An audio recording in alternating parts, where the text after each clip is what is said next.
Look, it appears to me that Donald Trump is running circles around some of these world leaders that were at the White House yesterday. Trump spoke about on Fox News that he had to remind one of them that there's no point having a second meeting in a month's time. We need to be moving a lot faster than that. And just even looking at the images of the leaders in that room, I think it really puts a spotlight on some of the leaders who are not running their own countries very well. For example, UK Prime Minister Keir Starmer.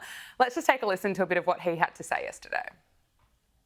I also feel that we can make real progress towards a just and lasting outcome.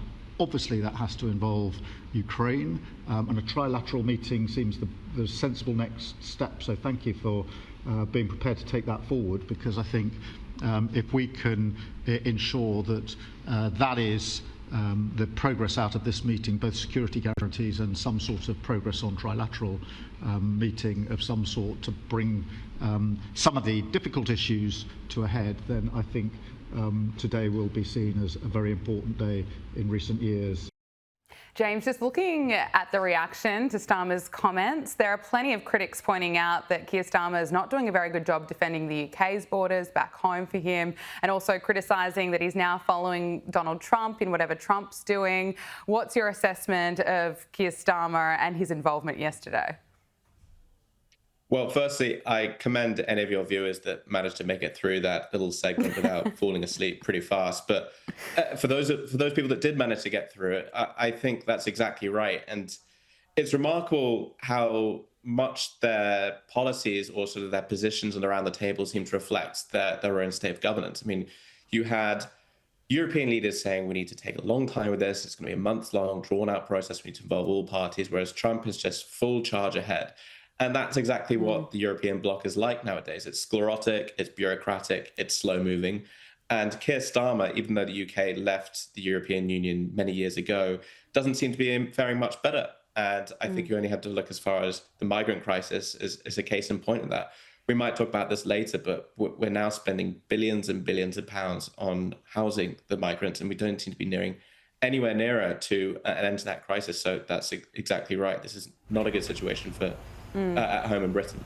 Yeah, let's talk about the migrant crisis, and we'll return to Trump and Putin's meeting and his efforts to bring the war in Ukraine to an end. But in the UK, we've seen thousands of people out in the streets protesting near migrant hotels after an asylum seeker was charged with sexually assaulting a 14-year-old girl.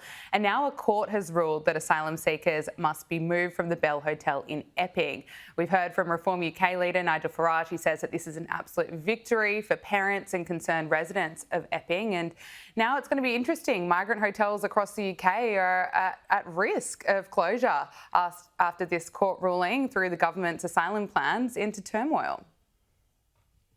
It is a victory, but it's a drop in the ocean compared to what needs to be done to solve this crisis. As things stand, there are 32,000 asylum seekers being housed in hotels to the tune of something like £15 billion, which is, I don't know how many that is in Australian dollars, but it's a lot. Yeah. And the facts are we don't seem to be nearing an end to this. Now, well done to the courts for interjecting and actually ruling in favour of public opinion here, because there has never been a greater chasm between public opinion and the political establishment on an issue like this. And it's just staggering that Starmer has been so slow to move in this direction. Now, there have been positive signs. Rachel Reeves has said she's hoping to wind down the hotels by 2029, saving £1 billion a year. But look, it just goes back to what we're talking about with Trump. He wants to do things fast. He wants to do things now. We don't seem to be getting that with the UK. And that's a persistent problem that we've had with a lot of our issues over there. Let's go back to Donald Trump. He obviously hosted Vladimir Putin in Alaska last week as he tries to bring an end to the war with Ukraine. And plenty of people were angry about it, particularly Democrats, mainstream media, and there were also protesters who took to the streets to share this message about the meeting. We need to stand with Ukraine! Trump thinks he can negotiate anything. He can't negotiate himself out of a paper bag. They are our allies. Russia is our enemy. Let's not get it twisted. This is just grandstanding for Donald Trump. He likes to look good and think he's doing something, but he's not doing anything. And meeting with Putin is, I mean, actually, I don't know who's worse in terms of making a deal and not actually adhering to it. So there's two guys in a room, neither of whom can be trusted or can trust each other. James, it's pretty funny watching those reactions. I wonder if any of those protesters want to figure out a way to end the war. I'd love to hear their thoughts, because I'm not entirely sure how you negotiate a peace if you're not speaking to the relevant parties involved in said war. So, yeah, I'd like to know exactly what they plan to bring an end to the war. But one thing's for sure is that these people are absolute specialists in these cringe kind of displays of protest. I mean, every time I think they've done it, they outdo themselves in the next one and the next one and the next one.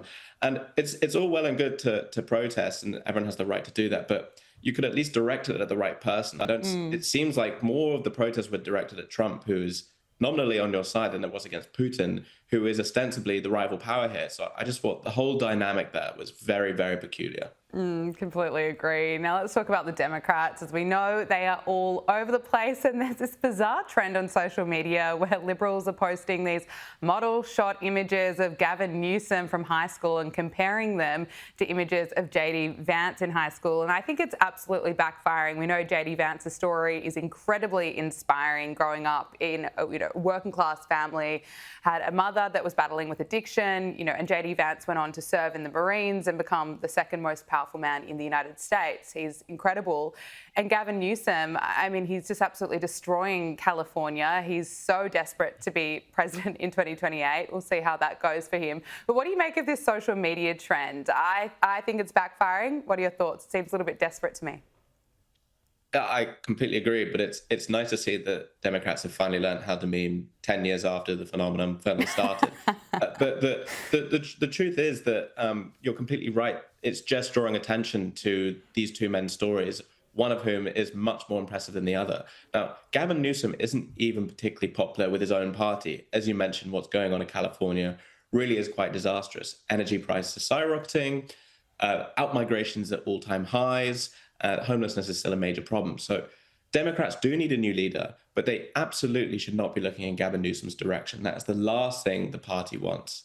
And I dread to think what kind of character they'll be having as vice president if they do select a white male president like Newsom. We'll have to see. Well, you've written about the Democrats.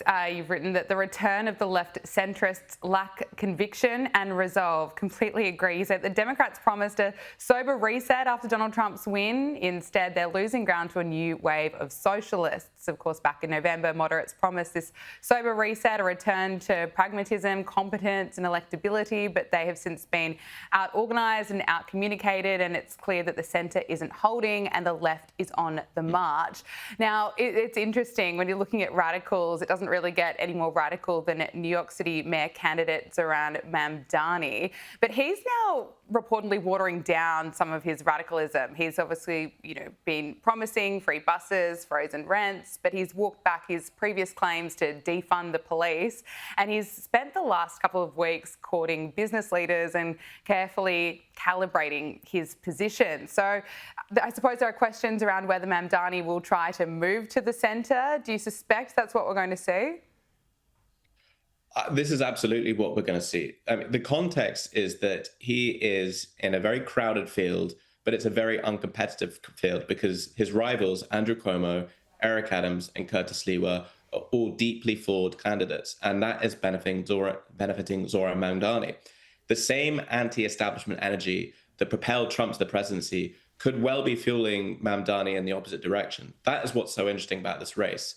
Now, do I think this pivot to the center is sincere? Well, a lot of people are arguing that this is actually some kind of wokeness in sheep's clothing, and I think there is a lot of evidence pointing to that. The separate question is exactly what he plans to do when he gets into office, and that is the million-dollar question. But what I would say is that there is a more than likely chance that he is going to be New York's next best mayor. Yeah. And until centrists and moderate Democrats get their act together and figure out a manifesto to actually challenge Mamdani, then these ideas will go completely unchallenged. And that's what's happening at the moment. Absolutely. Newsroom editor at UnHerd, James Billot, thank you so much for joining us. Thank you.